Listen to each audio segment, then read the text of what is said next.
Hi everyone, welcome to my channel. நான் உங்கள் ராகுல். எனக்கு எதை பற்றி பார்க்க போகிறோம்னா, தி சேவேஜ் அப்படின்ற ஒரு தமிழ் படத்தை பற்றி பார்க்க போகிறோம். இந்த படம் வந்து ஷார்ட் ஃப்ளிக்ஸ்ன்ற ஒரு ஓடிடியில் வந்து ரிலீஸ் ஆயிருக்கு. இது ஃபுல் அண்ட் ஃபுல் வந்து 18+ படம். கிட்டத்தட்ட 1 hour 5 minutes டியூரேஷனில் தான் இந்த படம் ரன் ஆகுது. Full and full 18+. Raw and ரெஸ்டிக்காக அந்த படத்தை வந்து காமிச்சிருக்காங்க.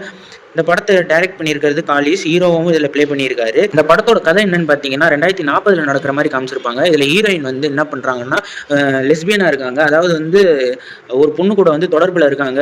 எல்லாம் போதைய எடுத்துக்கிட்டு அந்த பொண்ணு கூட தொடர்பில் இருக்கும்போது அது ஹீரோவுக்கு தெரிஞ்சு போய் அந்த தொடர்பில் இருந்த பொண்ணை வெட்டிட்டு ஹீரோயினை கூப்பிட்டு வந்துடுறாரு.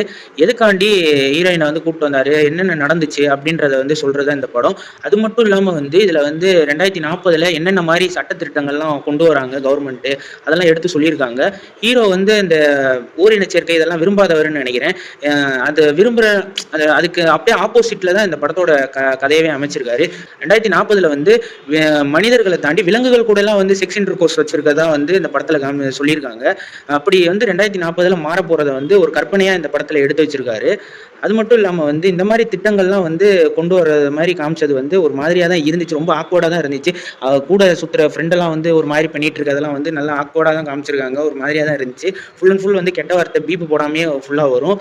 அதே மாதிரி வந்து ஓரின சேர்க்கை, லெஸ்பியன்ஸ், அப்புறமேட்டு எல்ஜிபிடிக்கு சப்போர்ட் பண்ற அதை எதிர்க்கிற மாதிரி தான் இந்த படத்திலேயே காமிச்சிருக்காங்க. மொத்தத்தில் இந்த படத்தை வந்து பார்க்கலாமா வேணாமான்னு கேட்டிங்கன்னா வந்து 2040 இப்படி தான் இருக்க போகுது அப்படின்றத வந்து ஒரு கற்பனையோடு எடுத்திருக்கனால பார்க்க விருப்பம் இருக்கிறவங்க பார்க்கலாம். பார்த்தே ஆகணுமான்னு கேட்டிங்கன்னா அப்படி கிடையாது. ஒரு கற்பனையாக எடுத்திருக்க படம். ஒரு தடவை ட்ரை பண்ணி பார்க்கலாம். இந்த ரிவ்யூ பிடிச்சிச்சுன்னா ஷேர் பண்ணுங்க, சப்ஸ்கிரைப் பண்ணுங்க. நெக்ஸ்ட் வீடியோவில் பார்ப்போம். Stay peace, stay safe. மறக்காம சர்ப்ரைஸ் பண்ணுங்க. தேங்க்யூ.